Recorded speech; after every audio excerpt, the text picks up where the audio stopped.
Brand new year, brand new conference. Simula na naman na malalang bardagulan sa court. What's good, PVL fans? It's good to be back with you here on Powerhouse Volleyball PH. Kindly do subscribe to my channel at pakihit na din ang notification bell para ma-notify ka sa aking mga bagong uploads. Nitong February 20, 2024 nga ay formal nang sinimulan ang PVL First All Filipino Conference at nasaksihan natin ang mga kupunan na naunang sumabak sa laban. Wala nang patumpik-tumpik pa, narito na ang match schedule in preliminaries February 22, 2024, Thursday na gaganapin sa Philoil Eco Oil Arena. For our first game, we have PLDT High Speed Hitters versus Galleries Tower High Risers at 3 p.m.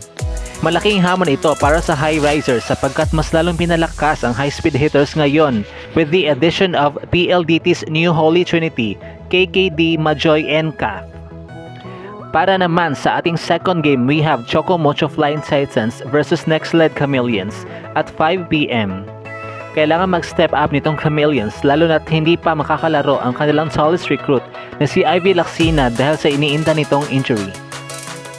At ayan na nga po ang maglalaban-laban sa ikalawang araw ng ating torneo, dalawang veteran teams laban sa dalawang sophomore teams. Kaya naman abangan na lang natin kung sino ang mangingibabo at makakasungkit ng unang panalo sa kanilang debut game, kung mga veterana ba or ang mga baguhan. I-comment nyo lang sa baba ang mga nais nyong sabihin. At dito na nga po nagtatapos ang ating video. Thank you so much for watching.